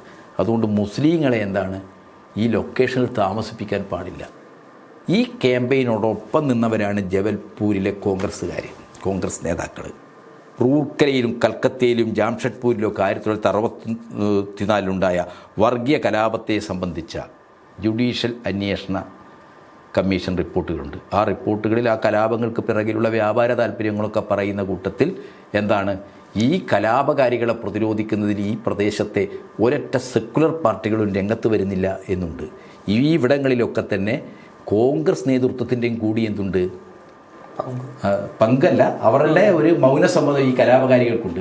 എന്ന് മാത്രമല്ല ലോക്കൽ പോലീസിൻ്റെ ഹിന്ദുത്വത്തിന് RSSകാർക്ക് അനുകൂലമായ നിലപാടുകളും ഈ ഇത്തരം കലാപങ്ങൾ ഉണ്ടാകുന്ന അവർ വേണ്ടത്ര വിജിലൻ്റ് ആവുന്നില്ല, ഇതിനെ തടയുന്നില്ല. ലോ ആൻഡ് ഓർഡർ സിസ്റ്റം തന്നെ എന്താണ് ഹിന്ദുത്വ വർഗീയവാദികൾക്ക് അനുകൂലമാകുന്ന പ്രശ്നം ഈ റിപ്പോർട്ടുകളെല്ലാം ചൂണ്ടിക്കാണിച്ചിട്ടുണ്ട്. കന്യാകുമാരി കലാപം അന്വേഷിച്ച ജസ്റ്റിസ് വേണുഗോപാൽ അദ്ദേഹത്തിൻ്റെ റിപ്പോർട്ട് നമ്മൾ പരിശോധിക്കണം. നമ്മളിവിടെ വിധേയത്വ കമ്മീഷൻ റിപ്പോർട്ട് പറയുമ്പം ഇന്ത്യയിൽ നൂറുകണക്കിന് വർഗീയ കലാപങ്ങളെക്കുറിച്ച് അന്വേഷിച്ച റിപ്പോർട്ടുകൾ എന്താ പറയുന്നത്? ഇന്ത്യ രാജ്യത്തെ കേന്ദ്രഭരണം മാത്രമല്ല കോൺഗ്രസിനുണ്ടായിരുന്നത്, സംസ്ഥാനങ്ങളിൽ അവർക്ക് അധികാരമുണ്ട്. 1970 ഇതേ തലശ്ശേരി സംഭവം ഉണ്ടാകുമ്പോഴാണ് മഹാരാഷ്ട്രയിലെ ഭീവണ്ടിയിൽ കലാപം ഉണ്ടാകുന്നത്. ഭീവണ്ടിയിൽ കലാപം ഉണ്ടായ എന്താണ്? ശിവജി അനുസ്മരണ ഘോഷയാത്രയിലാണ്. ആ ഘോഷയാത്രയിൽ എന്താണ് അവിടെ മുസ്ലിങ്ങളും ഹിന്ദുക്കളും എല്ലാം ഒന്നിച്ച് പങ്കെടുക്കുന്നത്. പക്ഷേ ആ കലാപത്തിനിടയിൽ ആ ഘോഷയാത്രക്കിടയിൽ മുസ്ലിങ്ങൾക്കെതിരായിട്ട് കുറേ ആളുകൾ മുദ്രാവാക്യം വിളിച്ചു. മുദ്രാവാക്യം വിളിച്ചപ്പോൾ എന്ത് സംഭവിച്ചു? പെട്ടെന്ന് ചേരിതിരുണ്ടായി. ആ റാലിയിൽ തന്നെ, ആ ഘോഷയാത്രയിൽ തന്നെയുള്ള മുസ്ലിങ്ങളെ RSSകാർ, ഹിന്ദുത്വ വർഗീയവാദികൾ ആക്രമിച്ചു. ആ അക്രമം ഉണ്ടാകുന്നതിൽ പ്രധാനപ്പെട്ട ഒരു കാരണം, അത് പടരുന്നതിലൊക്കെ പ്രധാനപ്പെട്ട കാരണമായത് കോൺഗ്രസ് ഭരിക്കുന്ന 1971 കോൺഗ്രസ്സാണ്. കോൺഗ്രസ് ഭരിക്കുന്ന മഹാരാഷ്ട്രയിലെ സർക്കാരാണ്. മഹാരാഷ്ട്രയിലെ മുഖ്യമന്ത്രിയായിരുന്ന വസന്ത് സാട്ടെ, ആ പേര് നിങ്ങളുടെ തലമുറക്ക് അത്ര പരിചയം ഉണ്ടാവുമെന്ന് അറിയില്ല. വസന്ത് സാട്ടെ കോൺഗ്രസിൻ്റെ വലിയ നേതാവായിരുന്നു. ആ വസന്ത് സാട്ടെ ആ കാലത്ത് പറഞ്ഞ എന്താണ്? ഹിന്ദുത്വം അംഗീകരിക്കാത്ത ഒരു ആളെയും ഭാരതീയനായി അംഗീകരിക്കാൻ പറ്റില്ല. ഹിന്ദുത്വമാണ് പൗരത്വത്തിൻ്റെ അടിസ്ഥാനമെന്ന് ഗോൾവാൾക്കറുടെയും സവർക്കറുടെയും സിദ്ധാന്തത്തെ സാംശീകരിച്ച ഈ മഹാരാഷ്ട്രയിലെ കോൺഗ്രസിൻ്റെ മുഖ്യമന്ത്രിയായ വസന്ത് സാട്ടെ വരെ പറയുന്ന അവസ്ഥയുണ്ടായി. അപ്പോൾ ഈ കോൺഗ്രസ് എല്ലാ കാലത്തും എന്താണ്? ഈ ഹിന്ദുത്വത്തോട് മൃദു സമീപനമല്ല, ഹിന്ദുത്വ കോറിലേക്ക് അവർ പലപ്പോഴും പെട്ടുപോയിരുന്നു. അവരുടെ സംസ്ഥാന സർക്കാരുകൾ എല്ലാ കാലത്തും വർഗീയ കലാപം ഉണ്ടാകുമ്പോൾ പോലീസും നിയമ സംവിധാനങ്ങളും എന്താണ്? ഹിന്ദുത്വ വർഗീയതയ്ക്ക്, ഭൂരിപക്ഷ വർഗീയതയ്ക്ക് അനുകൂലമായ നിലപാട് സ്വീകരിച്ചിരുന്നു. ജസ്റ്റിസ് മദൻ കമ്മീഷൻ റിപ്പോർട്ട് പരിശോധിച്ചാൽ നമുക്കത് കാണാൻ കഴിയും. ഭീവണ്ടി സംഭവം, അതേപോലെ തന്നെ ജൽഗോവ മഹാരാഷ്ട്രയിലാണ് 70 അവിടെ കലാപമുണ്ടായപ്പോൾ അവിടെ പോലീസ്, കോൺഗ്രസ് ഭരിക്കുന്ന സംസ്ഥാനത്തെ പോലീസ് കലാപകാരികളോടൊപ്പം ചേർന്ന് മുസ്ലിങ്ങളെ ആക്രമിക്കാൻ, മുസ്ലിം ചേരികൾ ഇടിച്ചു നിരത്താൻ കൂട്ടുനിന്ന അനുഭവങ്ങൾ ചൂണ്ടിക്കാണിക്കുന്നുണ്ട്. അതേപോലെ തന്നെ മഹാരാഷ്ട്രത്തിൻ്റെ മഹാദിൻ, UPയിലെ നൊനാരി, UPയിലെ ഒരു സ്പെഷ്യൽ പോലീസ് ഫോഴ്സ് തന്നെ എന്താണ് ഈ വർഗീയ കലാപകാരികളോടൊപ്പം ചേർന്ന് മുസ്ലിം പ്രദേശങ്ങളിൽ പെട്രോൾ ഒഴിച്ച് തീ കൊടുത്തതായിട്ടുള്ള നിരവധി വിവരങ്ങൾ സ്വതന്ത്ര അന്വേഷണ ഏജൻസികൾ, മനുഷ്യാവകാശ പ്രവർത്തകരുടെ ഏജൻസികൾ പുറത്തു കൊണ്ടുവന്നിട്ടുണ്ട്. ഇതൊക്കെ മറച്ചു വെച്ചിട്ട് എന്താണ് ഇവിടെ വർഗീയതയെ ജീവൻ കൊടുത്ത് പ്രതിരോധിക്കുന്ന RSSനോട് നേരിട്ട് ഏറ്റുമുട്ടി ജീവൻ പോയ നൂറുകണക്കിന് സഖാക്കളുള്ള ഒരു മണ്ണാണ് കേരളം. പിണറായി വിജയൻ നയിക്കുന്ന പ്രസ്ഥാനത്തിന് നൂറുകണക്കിന് സഖാക്കളുടെ ജീവൻ RSSുമായി ഏറ്റുമുട്ടി നഷ്ടപ്പെടേണ്ടി വന്നിട്ടുണ്ട്. ആ രക്തസാക്ഷികളുടെ ബലത്തിലാണ് കേരളം സെക്കുലറായി നിലനിൽക്കുന്നത്. ഇന്ത്യയിലെ മറ്റു സംസ്ഥാനങ്ങളെപ്പോലെ RSSന് സമസ്ത മണ്ഡലങ്ങളിലും കയറി അഴിഞ്ഞാടാൻ കഴിയാത്തത് പിണറായി വിജയനും CPM ഒക്കെ അടങ്ങുന്നൊരു പ്രസ്ഥാനമാണ്. അപ്പോൾ CPMൻ്റെ ഇന്നത്തെ ഒരു പ്രതീകമാണ് പിണറായി വിജയൻ എന്ന് പറയുന്നത്. അതിൻ്റെ ഒരു ലീഡർഷിപ്പാണ്. അപ്പോൾ ആദ്യം തല അടിച്ച് പൊട്ടിച്ചാലേ എന്ത് ചെയ്യാൻ പറ്റൂ? ഉടലിനെ ഇല്ലാതാക്കാൻ പറ്റൂ. അപ്പോൾ CPMൻ്റെ ഒരു നേതൃത്വത്തെ, ഒരു നേതാവിനെ വർഗീയവാദിയാക്കിയിട്ട് തലശ്ശേരി കലാപം പോലും ആസൂത്രണം ചെയ്ത കുറ്റവാളിയാണ്, വർഗീയവാദിയാണ് എന്ന് പറഞ്ഞു പരത്തുന്നവർ യഥാർത്ഥത്തിൽ RSSന് ഇവിടെ മണ്ണൊരുക്കി കൊടുക്കാനുള്ള കൊട്ടേഷനാണ്. ഈ KM ഷാജിയെ വെറുതെ വിട്ടാൽ പറ്റില്ല. ഇയാൾ മോഡിയുടെ ഗുജറാത്ത് വംശഹത്യ നടന്ന് ആയിരക്കണക്കിന് മുസ്ലിങ്ങളെ കൂട്ടക്കൊല ചെയ്ത്, സ്ത്രീകളെ ബലാത്സംഗം ചെയ്ത്, ഗർഭപാത്രത്തിൽ കിടക്കുന്ന ഭ്രൂണത്തെപ്പോലും ശൂലത്തിൽ കുത്തിയെടുത്ത് തീയിട്ട് കത്തിച്ച അനുഭവങ്ങൾ, ബിൽക്കിസ് ബാനുവിനെ പോലുള്ള ഒരു സ്ത്രീ, ഗർഭിണിയായ ഒരു സ്ത്രീ കൂട്ടബലാത്സംഗത്തിനിരെ, ഈ സംഭവങ്ങളെല്ലാം തന്നെ മലയാളിയുടെ മാത്രമല്ല ലോകത്താകെയുള്ള മനുഷ്യ മനസ്സാക്ഷിയെ അങ്ങേയറ്റം ഞെട്ടിപ്പിച്ച ആ ഒരു പശ്ചാത്തലത്തിലാണ് മോഡിയെ ന്യായീകരിച്ച് രംഗത്ത് വന്ന വിദ്വാനാണിത്. ഗുജറാത്ത് മോഡൽ വികസനത്തെക്കുറിച്ച് പറഞ്ഞ ആളാണ്. മോഡി അത്ര കുഴപ്പക്കാരനല്ല എന്ന് സർട്ടിഫിക്കറ്റ് കൊടുത്ത വിദ്വാനാണ് ഈ KM ഷാജി. ആ KM ഷാജിയാണ് ഇപ്പോൾ തലശ്ശേരി കലാപത്തിൻ്റെ ആസൂത്രകൻ പിണറായി വിജയനാണെന്ന ക്ഷുദ്രത പടർത്തുന്ന നുണയുമായിട്ട് രംഗത്ത് വന്നിരിക്കുന്നത്. ഇത്തരത്തിലുള്ള നുണയന്മാരുടെ മനഃശാസ്ത്രം ഹിന്ദുത്വത്തെ സഹായിക്കുമെന്നാണ്. അവരുടെ സൈക്ക് എന്ന് പറയുന്നത് ഹിന്ദുത്വാനുകൂലമാണ്. കാരണം മോഡി ഈ മുസ്ലിങ്ങളുടെ ചോര പുരണ്ട കയ്യുമായിട്ട് വികാസ് പുരുഷനായിട്ട് വരാൻ വേണ്ടിയിട്ടുള്ള പബ്ലിക് റിലേഷൻസ് വർക്ക് ആരംഭിച്ചപ്പോൾ ഇവിടെ രണ്ടാളാണ്. ഒന്ന് അതുള്ള കുട്ടിയാണ്, അയാൾ എത്തേണ്ട അടുത്ത് എത്തിയിട്ടുണ്ട്. മറ്റൊരു വിദ്വാനാരാണ്? ഈ ഷാജിയാണ്. ഇയാൾ ഒരു ഭാഗത്ത് കടുത്ത മുസ്ലിം വർഗീയത പറയും. കേരളം ഭരണം പിടിക്കേണ്ടത് മുസ്ലിങ്ങൾക്ക് വേണ്ടിയാണെന്ന് ഖത്തറിൽ KMCC യോഗത്തിൽ പ്രസംഗിച്ച ഒരാളാണ് ഇദ്ദേഹം. അദ്ദേഹമാണ് പിണറായി വിജയനെ പോലുള്ള സ്വന്തം ജീവിതത്തിൽ മതനിരപേക്ഷത എന്ത് എന്ന് കേരള സമൂഹത്തെ ബോധ്യപ്പെടുത്തിയ തീക്ഷ്ണമായ ജീവിതാനുഭവങ്ങളുള്ള ഒരു മനുഷ്യനെക്കുറിച്ചാണ്. അയാൾ തലശ്ശേരി കലാപത്തിൻ്റെ ആസൂത്രകനാണ്. അയാളുടെ സഹോദരൻ പിണറായി പാറപ്പുറത്ത് പള്ളി പൊളിക്കാൻ പോയിട്ടുണ്ട് എന്നൊക്കെ പറയുന്നത്. ഇതെങ്ങനെയാണ് കേരള സമൂഹം കേൾക്കേണ്ടത്? എങ്ങനെയാണ് ഇത് അനുവദിച്ചു കൊടുക്കേണ്ടത്? പണ്ട് കാലത്ത് മുസ്ലിം ലീഗിനൊരു സെക്കുലർ സ്വഭാവമുണ്ടെന്ന് നമ്മൾ പറയാറുണ്ട്. എന്നാൽ പുതിയ ഇപ്പോൾ ആസന്നമായുള്ള തെരഞ്ഞെടുപ്പുമായി ബന്ധപ്പെട്ടിട്ട് ഇപ്പോൾ ഷാജീൻ്റെ ഭാഗത്ത് നിന്ന് താങ്കൾ നേരത്തെ പറഞ്ഞതുപോലെ തന്നെ നമ്മളൊരു മുദ്രാവാക്യം പറയാറുണ്ട്, മതമല്ല പ്രശ്നം, എരിയുന്ന വയറാണ് പ്രശ്നം എന്ന് പറയുന്നതിന് പകരമായിട്ട് അദ്ദേഹത്തിൻ്റെ ഒരു പ്രസംഗം ഉണ്ടായിരുന്നു. മതമാണ് പ്രശ്നമെന്ന്.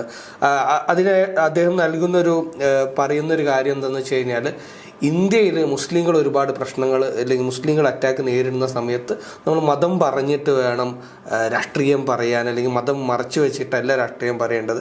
രണ്ടാമതായിട്ട് അദ്ദേഹത്തിൻ്റെ ഈ KMCC പ്രസംഗത്തിലാണ് അദ്ദേഹം പറയുന്നത്, ഈ 10 വർഷം മുസ്ലിങ്ങൾക്ക് ഒരുപാട് കാര്യങ്ങൾ കേരളത്തിൽ നഷ്ടപ്പെട്ടിട്ടുണ്ട്, അത് തിരിച്ചു പിടിക്കാൻ കൂടി വേണ്ടിയിട്ടാവണമെന്നുള്ളത്.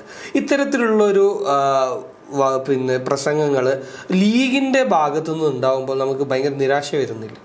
അല്ല, ലീഗ് എന്ന് പറയുന്നത് ഒരു സമുദായ പാർട്ടിയാണ്. നമ്മുടെ അകാലിദൾ പോലെയൊക്കെയുള്ള ഒരു സമുദായ പാർട്ടിയാണ്. സിഖ് മത അടിസ്ഥാനമുള്ളൊരു പാർട്ടിയാണ് അകാലിദൾ. അതേപോലെ തന്നെ മുസ്ലിം ലീഗ് എന്ന് പറഞ്ഞാൽ മുസ്ലിം മതവിശ്വാസികളായ ജനങ്ങളുടെ അടിസ്ഥാനമുള്ള മുസ്ലിം സമുദായത്തിൻ്റെ ന്യൂനപക്ഷ അവകാശങ്ങൾ, ഭരണഘടനാപര അവകാശങ്ങൾക്ക് വേണ്ടി നിലകൊള്ളുന്ന പാർട്ടിയാണ് മുസ്ലിം. അത്രത്തോളം കറക്റ്റാണ്. അത്രത്തോളം ലീഗ് വളരെ ശ്ലാഘനീയമായ ഒരു പാർട്ടിയാണ്. പക്ഷെ പലപ്പോഴും ലീഗ് എന്താണ്, അധികാരത്തിന് വേണ്ടിയിട്ട് മതപരമായ വിഷയങ്ങളെ വർഗീയമായ തലത്തിൽ ഉന്നയിക്കും. മുസ്ലിം ലീഗിൻ്റെ ചരിത്രം ഇപ്പോൾ വാഫക്കിത്തങ്ങളൊക്കെ നയിച്ചൊരു പാർട്ടിയാണ് മുസ്ലിം ലീഗ്. മുസ്ലിം ലീഗ് വാഫക്കിത്തങ്ങൾ ഉൾപ്പെടെയുള്ള ആളുകൾ നയിച്ചൊരു പാർട്ടിയാണെന്ന് പറയുമ്പോൾ അതിൻ്റെ ഒരു ചരിത്രം എന്താണ്? അത് വളരെ സെക്കുലറായ നിലപാട് പലപ്പോഴും എടുക്കാൻ തയ്യാറായിട്ടുണ്ട് നമ്മുടെ സമൂഹത്തിനകത്ത്. വളരെ നിർണായകമായ വിഷയങ്ങളിലെല്ലാം എന്താണ്, വൈകാരികമായി മതപരമായ വിഭജനങ്ങളിലേക്ക് സമൂഹം എത്തപ്പെടരുത് എന്നുള്ള നിലക്ക് മുസ്ലിം സമുദായത്തിനകത്ത് സംയമനവും വിവേകവും ഒക്കെ ഉണ്ടാക്കാനുള്ള ഇടപെടൽ നടത്തിയിട്ടുണ്ട് അതിൻ്റെ നേതാക്കൾ. പക്ഷേ അധികാരത്തിന് വേണ്ടി പലപ്പോഴും എന്താണ്, അത് മതത്തെ ഉപയോഗിക്കും. ഇപ്പം 10 വർഷം അധികാരം നഷ്ടപ്പെട്ടു.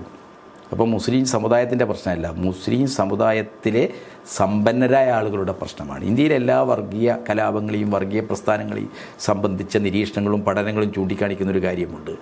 ആ സമുദായത്തിനകത്തെ ഈ സമ്പന്ന വർഗ്ഗങ്ങളുടെ താല്പര്യങ്ങളുമായി ബന്ധപ്പെട്ടുകൊണ്ടാണ് അവരെപ്പോഴും എന്ത് ചെയ്യുന്നത്, ഈ വർഗീയമായ നിലപാടുകൾ എടുക്കുന്നതും വർഗീയമായ നിലപാടുകളെ പ്രൊമോട്ട് ചെയ്ത് സമൂഹത്തിൽ വിഭജനം ഉണ്ടാക്കാനും കലാപം ഉണ്ടാക്കാനൊക്കെ ശ്രമിക്കുന്നത്. ഇന്ത്യയിലെ വർഗീയ കലാപങ്ങളെക്കുറിച്ചുള്ള നിരവധി അസ്കർ അലി എഞ്ചിനീയറൊക്കെ അത് വളരെ പ്രധാനമായിട്ട് പ്രത്യേകിച്ച് സൂറത്തിലൊക്കെ മീറത്തിലൊക്കെ നടന്ന വർഗീയ കലാപങ്ങൾക്ക് പിറകിലുള്ള വ്യവസായ താല്പര്യങ്ങളെ സംബന്ധിച്ചുള്ള എത്രയോ പഠനങ്ങൾ നമ്മുടെ മുമ്പിലുണ്ട്. കേരളത്തിലും മുസ്ലിം ലീഗ് ഒരു സമുദായ പാർട്ടിയാണെന്ന് പറയുമ്പോൾ ആ സമുദായത്തിലെ സമ്പന്ന വർഗ്ഗങ്ങളുടെ താല്പര്യത്തെയാണ് പ്രധാനമായിട്ടും പ്രതിനിധീകരിച്ച് ഇരുന്നത്. ഇന്നും അങ്ങനെ തന്നെയാണ്. അതിന് എന്താണ് ക്ഷേമ പെൻഷൻ കൊടുക്കേണ്ടതെന്ന് അതിൻ്റെ വിഷയമില്ല, സ്ത്രീകൾക്ക് സുരക്ഷാ സഹായം നൽകേണ്ടതെന്ന് അതിൻ്റെ ഒരു അജണ്ട അല്ല. അതിൻ്റെ ഒരു അജണ്ട എന്താണ്, ഷാജി പറഞ്ഞു തന്നെയാണ്, 10 വർഷം കൊണ്ട് നഷ്ടപ്പെട്ടു പോയ പള്ളിക്കൂടങ്ങൾ, വിദ്യാലയങ്ങൾ, കാരണം കച്ചവടത്തിൻ്റെ വിദ്യാഭ്യാസ കച്ചവടമാണ് അതിൻ്റെ പ്രധാനപ്പെട്ട ലക്ഷ്യം. അതേസമയത്ത് എന്താണ്, ന്യൂനപക്ഷാവകാശങ്ങളുമായി ബന്ധപ്പെട്ട് ഭരണഘടനാപരമായി അവർക്ക് ലഭിക്കേണ്ട എല്ലാ സൗകര്യങ്ങളും എല്ലാ അവകാശങ്ങളും എന്താണ് പിണറായി വിജയൻ സർക്കാർ വളരെ ശുഷ്കാന്തിയോടുകൂടി ചെയ്യുന്നുണ്ട്. ഈ ഗവൺമെൻറ് അക്കാര്യത്തിൽ വളരെ പ്രധാനപ്പെട്ട വളരെ അഭിനന്ദനീയമായ പങ്കാണ് വഹിക്കുന്നത് എന്ന് ജിഫ്രി മുത്തുക്കോയ തങ്ങൾക്ക് അഭിപ്രായമുണ്ട്. നമ്മുടെ കാന്തപുരം ഉസ്താദിന് അഭിപ്രായമുണ്ട്. KNMൻ്റെ പ്രസിഡൻ്റായിട്ടുള്ള അബ്ദുള്ള കോയ മദനിക്ക് അഭിപ്രായമുണ്ട്. അവർക്ക് ഈ ഗവൺമെൻറ്റുമായിട്ട് ആ രീതിയിൽ അഭിപ്രായ വ്യത്യാസമില്ല. ഇനി എന്തെങ്കിലും പ്രശ്നങ്ങൾ അവർക്കുണ്ടെങ്കിൽ നേരിട്ട് മുഖ്യമന്ത്രിയായിട്ട് സംസാരിക്കാം, ഫോൺ വിളിക്കാം. എല്ലാ ഫോണും എടുക്കുന്ന ആളാണ് മുഖ്യമന്ത്രി.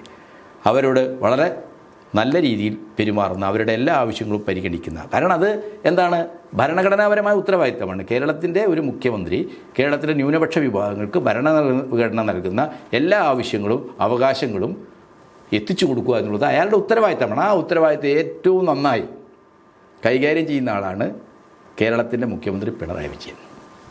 പക്ഷെ വർഗീയ ശക്തികൾക്ക് വഴങ്ങാറില്ല. കേരളത്തിൽ പൊതുവിദ്യാഭ്യാസ സംരക്ഷണ യജ്ഞമാണ് സർക്കാർ നടത്തിക്കൊണ്ടിരിക്കുന്നത്. അതിൻ്റെ ഭാഗമായിട്ട് എന്താണ്, നമ്മുടെ സർക്കാർ സ്കൂളുകളൊക്കെ മെച്ചപ്പെട്ടു. അങ്ങനെ മെച്ചപ്പെട്ട എന്താ സംഭവിച്ചത്? കേരളത്തിൽ അൺഎയ്ഡഡ് സ്കൂളുകളിൽ നിന്ന്, ഈ അൺഎയ്ഡഡ് മേഖലയാണല്ലോ ഇവരുടെയൊക്കെ പ്രധാനപ്പെട്ട ഒരു മേഖല എന്ന് പറയുന്നത്. കെ എം ഷാജിയുടെയൊക്കെ പിറകിലുള്ള പണക്കാർ അതാണ്. ഖത്തറിലൊക്കെ വലിയ ബിസിനസ് ഗ്രൂപ്പുകൾ ഇവിടെ അൺഎയ്ഡഡ് സ്കൂൾ നടത്തുകയാണ്. ഈ അൺഎയ്ഡഡ് മേഖലയിൽ നിന്ന് 6,40,000 കുട്ടികൾ എന്താണ് പൊതു സ്കൂളിലേക്ക് വന്നു. അവിടെയാണ് കച്ചവടം മുടങ്ങുന്നത്. ഈ കച്ചവടം മുടങ്ങലാണ് പ്രശ്നം. 10 വർഷക്കാലം കൊണ്ട് നഷ്ടപ്പെട്ടു പോയത് എന്ന് പറയുന്നത് അതാണ്. ഇപ്പോൾ ഗലീൽ ജഫ്രി തങ്ങൾ അദ്ദേഹം പറഞ്ഞല്ലോ, ബുഖാരി എന്താ പറഞ്ഞത്? അദ്ദേഹം പറഞ്ഞത് കേരളത്തിലെ എയ്ഡഡ് വിദ്യാലയങ്ങളുടെ നിയമനം PSCക്ക് വിടണമെന്നാണ്. ധീരമായൊരു അഭിപ്രായമല്ലേ അത്? ധീരമായ അഭിപ്രായമല്ലേ? മുസ്ലിം ലീഗിൻ്റെ നേതാക്കൾ അതിനോട് പ്രതികരിച്ചോ? ഇല്ലല്ലോ, മിണ്ടിയില്ലല്ലോ. അപ്പോൾ എന്താണത് കാണിക്കുന്നത്? സമുദായ നേതാക്കന്മാർക്കറിയാം ന്യൂനപക്ഷത്തിന് ഭരണഘടനാപരമായി ലഭിക്കേണ്ട എല്ലാ അവകാശങ്ങളും ആനുകൂല്യങ്ങളും കൃത്യമായി നൽകുന്നൊരു സർക്കാരാണ്. അതിൽ ബദ്ധശ്രദ്ധമായ ഒരു ഗവൺമെൻറ്റാണ് ഇടതുപക്ഷത്തിൻ്റെ ഗവൺമെൻറ്. മറ്റവരുടെ പ്രശ്നം അതല്ല, അവർക്ക് പല നിശ്ചിതം എന്ന് മാത്രമല്ല, കേരളീയ സമൂഹത്തിനകത്ത് ഈ 80കൾക്ക് ശേഷം വളർന്നു വന്ന ഒരു പുതിയ ശക്തിയുണ്ട്. പണം എറിഞ്ഞ് പണം ഉണ്ടാക്കുന്ന ഒരു ന്യൂ ക്ലാസ്, ഒരു ന്യൂ റിച്ച് ക്ലാസ്. അവരുടെ പ്രധാനപ്പെട്ട ഏരിയ എന്ന് പറയുന്നത് എന്താണ്? റിയൽ എസ്റ്റേറ്റാണ്. പണം മുടക്കുക, ഭൂമി വാങ്ങുക, ഭൂമി തിരിച്ചു മറിച്ചൊക്കെ വിൽക്കുക, ഭൂമി ഡെവലപ്പ് ചെയ്യുക, ഈ ബിസിനസ്സാണ്. പക്ഷേ കേരളത്തിലെ ഇടതുപക്ഷം ഇതിനെ പ്രൊമോട്ട് ചെയ്യുന്നില്ല. ഒരുപാട് പാരിസ്ഥിതികവും കേരളത്തിൻ്റെ ഭക്ഷ്യസുരക്ഷയൊക്കെയായി ബന്ധപ്പെട്ട പ്രശ്നങ്ങളുണ്ട്. നെൽവയലുകൾ നികത്തുക. അപ്പോൾ ഈ കാര്യങ്ങളൊക്കെ 10 വർഷമായിട്ട് അതൊക്കെ തിരിച്ചു പിടിക്കുമെന്നാണ് പറയുന്നത് കെ എം ഷാജി. അപ്പോൾ അതിനെതിരായിട്ട് അതിശക്തമായ നിലപാട് CPM-നുണ്ട്. പിന്നെ മതമാണ് പ്രശ്നം. ഫഹീം ചോദിച്ചൊരു ചോദ്യമുണ്ടല്ലോ, എന്തിൻ്റെ പേരിലാണോ മനുഷ്യർ ഒരു സമൂഹത്തിനകത്ത് അപമാനിക്കപ്പെടുന്നത് അല്ലെങ്കിൽ ഏതെങ്കിലും രീതിയിലുള്ള ഡിസ്ക്രിമിനേഷന് വിധേയമാകുന്നത്, അതിൻ്റെ പേരിൽ തന്നെ അവർക്ക് നിലനിൽക്കാൻ കഴിയണം. അക്കാര്യത്തിൽ എനിക്ക് അഭിപ്രായ വ്യത്യാസമില്ല. പക്ഷെ അതിൻ്റെ അർത്ഥം എന്താണ്? നമ്മളൊരു മതനിരപേക്ഷ സമൂഹമാണ്. ഒരാൾക്ക് മുസ്ലിമായിട്ടും ഹിന്ദുവായിട്ടും ജൈനനായിട്ടും ബുദ്ധനായിട്ടൊക്കെ അവരുടെ വിശ്വാസമനുസരിച്ച് ജീവിക്കണം. ഇഷ്ടമുള്ള വിശ്വാസം തിരഞ്ഞെടുക്കാനും അവകാശമുണ്ട്. എൻ്റെ വിശ്വാസമനുസരിച്ച് എനിക്ക് അനുഷ്ഠാനങ്ങൾ നടത്താൻ, ആരാധന നടത്താൻ അവകാശം ഉണ്ടാകണം. എൻ്റെ വിശ്വാസങ്ങൾ എനിക്ക് പ്രൊപ്പഗേറ്റ് ചെയ്യാൻ അവകാശമുണ്ട്. അതാണ് ഇന്ത്യൻ ഭരണഘടനയുടെ 25-ാം ആർട്ടിക്കിൾ പൗരന്മാർക്ക് നൽകുന്നത്. എന്ന് വെച്ചാൽ അതിൻ്റെ അർത്ഥം എന്താണ്? മതം വ്യക്തിപരമായൊരു പ്രശ്നമാണ്. നിങ്ങൾക്ക് ഇഷ്ടമുള്ള മതത്തിൽ വിശ്വസിക്കാം, ആ മതമനുസരിച്ച് ജീവിക്കാം, ആ മതം പ്രചരിപ്പിക്കാം. അത് നിങ്ങളുടെ വ്യക്തിപരമായ പ്രശ്നമാണ്. അതോടൊപ്പം തന്നെ എന്താണ്, നമ്മൾ ഒരു സെക്കുലർ സൊസൈറ്റിയാണ്, ഒരു ആധുനിക പൗരസമൂഹമാണ് നമ്മൾ. അപ്പോൾ ആധുനിക പൗരസമൂഹമാകുമ്പോൾ എന്താണ്, മതത്തിൻ്റെ അടിസ്ഥാനത്തിലല്ല പൗരസമൂഹം. നിങ്ങളും ഞാനുമൊക്കെ വ്യക്തിപരമായിട്ട് വ്യത്യസ്ത വിശ്വാസങ്ങളും വ്യത്യസ്ത ആശയങ്ങളൊക്കെ ഉള്ള ആളുകളായിരിക്കാം. പക്ഷേ നമുക്കെന്താണ്, പൗരരെന്ന നിലക്ക് തുല്യാവകാശമാണ്. മതത്തിൻ്റെയോ ജാതിയുടെയോ ലിംഗത്തിൻ്റെയോ പ്രദേശത്തിൻ്റെയോ ഭാഷയുടെയോ പേരിൽ ഒരു വിവേചനവും പാടില്ല. ഇവിടെ എന്താ പറയുന്നത്, ഷാജി മതമാണ് പ്രശ്നമെന്ന് പ്രസംഗിച്ച അതേ വേദിയിൽ തന്നെയാണ് അബ്ദുറഹ്മാൻ കല്ലായി റിയാസ് മിനിസ്റ്റർ, നമ്മുടെ മിനിസ്റ്റർ റിയാസ് വീണയെ കല്യാണം കഴിച്ചത് വ്യഭിചാരമാണെന്ന് പറഞ്ഞത്. എന്താ അർത്ഥമുള്ളത്? 2 മതവിശ്വാസത്തിൽപ്പെട്ട ആളുകൾക്ക് പരസ്പരം പ്രണയിക്കാനും വിവാഹം കഴിക്കാനും പാടില്ലേ? അവിടെയാണ് മതനിരപേക്ഷതയുടെ പ്രശ്നം വരുന്നത്. സെക്കുലറിസം എന്ന് പറയുന്നത്, നിങ്ങൾ ഹിന്ദുവായി ജീവിക്കുന്നത്, ഞാൻ മുസ്ലിമായി ജീവിക്കുന്നത് എൻ്റെ വിശ്വാസപരമായ പ്രശ്നമാണ്. പക്ഷേ ഹിന്ദുവായ ഒരു പെൺകുട്ടിയെ മുസ്ലിമായ ഒരു മതവിശ്വാസിക്ക് വിവാഹബന്ധത്തിലൂടെ ഒന്നിക്കാൻ പാടില്ല, അതിൻ്റെ അടിസ്ഥാനം മതമാണ് എന്ന് പറഞ്ഞാൽ അത് സെക്കുലറിസത്തിന്, ഒരു പൗരസമൂഹ സങ്കല്പത്തിന് എതിരായിട്ടുള്ള വളരെ അപകടകരമായ ഒരു ഫാസിസ്റ്റ് സിദ്ധാന്തമാണ്. അതാണ് RSS പറഞ്ഞുകൊണ്ടിരിക്കുന്നത്. നമ്മുടെ രാജ്യത്ത് അവരുടെ ലവ് ജിഹാദൊക്കെ ഈ ഒരു ഐഡിയോളജിയിൽ, ഈ ഒരു അപകടകരമായ ഐഡിയോളജിയിലാണ് അവർ ഉയർത്തി കൊണ്ടുവരുന്നത്. ഏറ്റവും അവസാനമായി തെരഞ്ഞെടുപ്പ് അടുത്തതോടുകൂടി വർഗീയമായിട്ടുള്ള ഒരുപാട് പ്രശ്നങ്ങൾ കൂടി വരുന്നുണ്ട്. സർക്കാർ എങ്ങനെയായിരിക്കും അതിനെ നേരിടേണ്ടതെന്ന് താങ്കൾക്ക് അഭിപ്രായമുണ്ട്? അല്ല, സർക്കാർ ഏതെങ്കിലും ഒരു മതത്തിൻ്റെ അല്ല, എല്ലാ മതവിശ്വാസികളും ഉൾക്കൊള്ളുന്ന ഒരു സമൂഹത്തിൻ്റെ പ്രശ്നമാണ്. സർക്കാർ, സ്റ്റേറ്റ്, ഭരണകൂടം എന്നൊക്കെ പറയുന്നത് കൈകാര്യം ചെയ്യുന്നതാണ് മനുഷ്യരുടെ ഭൗതിക ജീവിതവുമായി ബന്ധപ്പെട്ട പ്രശ്നമാണ്. അവർക്ക് ഭക്ഷണം, വസ്ത്രം, പാർപ്പിടം, വിദ്യാഭ്യാസം, ആരോഗ്യം, സാംസ്കാരിക അഭിവൃദ്ധിക്കുള്ള അവസരങ്ങൾ, ഇതെല്ലാം ഉറപ്പുവരുത്തുക എന്നുള്ളതാണ് സർക്കാരിൻ്റെ പ്രധാനപ്പെട്ട പ്രവർത്തന മണ്ഡലം. അതോടൊപ്പം മനുഷ്യരുടെ ആത്മീയമായ ഒരു മണ്ഡലമാണ് എന്ത്? മതം, ദൈവാരാധന. അപ്പോൾ ഓരോരുത്തർക്കും അവരുടെ വിശ്വാസം അനുസരിച്ചിട്ടുള്ള സത്യസാക്ഷാത്കാരത്തിൻ്റെ വഴികളുണ്ടാവും. ബൗദ്ധരുടെ വഴിയായിരിക്കില്ല മുസ്ലിമിന്, മുസ്ലിമിൻ്റെ വഴിയായിരിക്കില്ല ഹിന്ദുവിന്. അതിന് അവർക്ക് എന്താണ്? അവരുടേതായ വിശ്വാസം അനുസരിച്ച് ജീവിക്കാൻ കഴിയണം. ഇതാണ് സെക്കുലറിസം. ഇതിൽ എന്താണ്? കേരളത്തിലെ എല്ലാ മതസമുദായ സംഘടനകൾക്കും അഭിപ്രായ വ്യത്യാസമുള്ളതായിട്ട് നമ്മൾ കാണുന്നില്ല. പക്ഷേ ഇതിനകത്ത് ചില എന്താണ് ചിതലുകളുണ്ട്, ക്ഷുദ്രജീവികളുണ്ട്. അവരെന്താണ് ഇത് ഇളക്കി മറിച്ച് ഈ സമൂഹത്തിലെ പ്രധാനപ്പെട്ട വൈരുദ്ധ്യം ഭക്ഷണമല്ല, വസ്ത്രമല്ല, പാർപ്പിടമല്ല, വിദ്യാഭ്യാസമല്ല, അത് ലഭിക്കുന്നവരും ലഭിക്കാത്തവരും തമ്മിലുള്ളതല്ല. പ്രശ്നം എന്താണ്? ഹിന്ദുവും മുസ്ലിമും തമ്മിലുള്ളതാണ്, ക്രിസ്ത്യാനിയും മുസ്ലിമും ഉള്ളതാണ്, ക്രിസ്ത്യാനി ഹിന്ദുവും തമ്മിലുള്ളതാണെന്നുള്ള രീതിയിലാക്കുകയാണ്. ഇതിനെയാണ് നമ്മൾ ഐഡൻറ്റിറ്റി പൊളിറ്റിക്സ് എന്ന് പറയുന്നത്. സ്വത്വത്തെയും സംസ്കാരത്തെയും നിലനിർത്തുക എന്നുള്ളത് വളരെ പ്രധാനപ്പെട്ട ഒരു അവകാശമാണ്. പക്ഷേ സ്വത്വത്തിൻ്റെ അടിസ്ഥാനത്തിലായിരിക്കണം രാഷ്ട്രീയം മുഴുവൻ തീരുമാനിക്കപ്പെടേണ്ടത് എന്ന് പറയുന്നത് വളരെ അപകടകരമായ മതരാഷ്ട്ര സിദ്ധാന്തമാണ്. അത് തിയോക്രസിയാണ്. ആ തിയോക്രാറ്റിക് രാഷ്ട്രീയത്തെ ഒരു കാരണവശാലും അനുവദിക്കാൻ പാടില്ല. അപ്പോൾ സർക്കാർ ഇന്ന് കേരളത്തിലുണ്ടായിരിക്കുന്ന ഈ വിള്ളലുകളെ തീർച്ചയായിട്ടും എന്താണ്? വളരെ സംയമനപൂർവ്വം, വളരെ വിവേകത്തോടുകൂടി നമ്മുടെ ഒരു പാരമ്പര്യമൊക്കെ സെക്കുലറിസ്റ്റ് അടിസ്ഥാനത്തിലാണ്. അപ്പോൾ അത് എല്ലാ സമുദായങ്ങളുടെയും അവരിൽ സ്വാധീനം ചെലുത്തുന്ന ആത്മീയ നേതാക്കളുടെയും ഒക്കെ തന്നെ പിന്തുണയോടുകൂടി ഈ ഒരു പ്രവണതയെ ചെറുത്ത് തോൽപ്പിക്കേണ്ടതുണ്ട്. അതിന് കഴിയാവുന്ന രീതിയിലുള്ള ഒരു പബ്ലിക് ഒപ്പീനിയൻ, അവിടെയാണ് ഇൻ്റലക്ച്വൽസിൻ്റെ സാംസ്കാരിക രംഗത്ത് പ്രവർത്തിക്കുന്ന എഴുത്തുകാരുടെയും കലാകാരന്മാരുടെയും ഒക്കെ പങ്ക് പ്രധാനമാവുന്നത്. അവരെ ഇടപെടണം.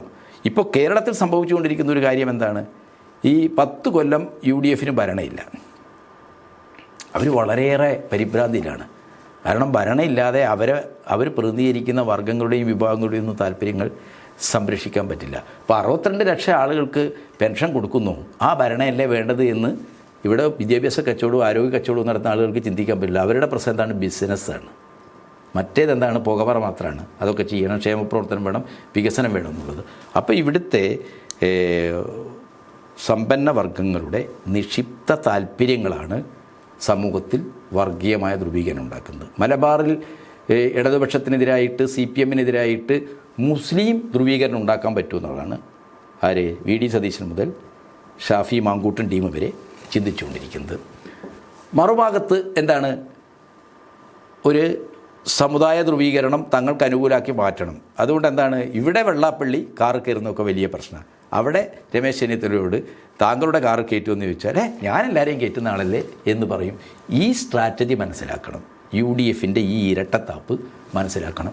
അതൊക്കെ തുറന്നു കാണിക്കാൻ കഴിയുന്ന രീതിയിലുള്ള വളരെ ശ്രമകരമായ ഒരു ഇടപെടൽ സമൂഹത്തിൻ്റെ എല്ലാ മണ്ഡലങ്ങളിലും, പ്രത്യേകിച്ച് മനുഷ്യരുടെ ആലോചനയുടെയും ചിന്തയുടെയും ആശയരൂപീകരണത്തിൻ്റെയൊക്കെ മണ്ഡലത്തിൽ ഇന്നത്തെ സാമൂഹ്യ മാധ്യമങ്ങളുടെയൊക്കെ തന്നെ വളരെ കടുത്ത, വളരെ പ്രതിലോമകരമായ, വിഘടിതമായ വീക്ഷണങ്ങളും ആശയങ്ങളുമൊക്കെ സമൂഹത്തിലേക്ക് എത്തിക്കുന്ന ഒരു സന്ദർഭത്തിൽ വളരെ ശ്രമകരമായ ഒരു ഇടപെടൽ ഇടതുപക്ഷത്തിൻ്റെ ഭാഗത്തുനിന്ന് ഉണ്ടാകണം. അങ്ങനെ മാത്രമേ ഈ തെറ്റായ പ്രചാരണ വേലകളെ അതിജീവിച്ച് മുന്നോട്ട് പോകാൻ കഴിയൂ എന്നുള്ളതാണ് ഇപ്പോഴത്തെ ഒരവസ്ഥ.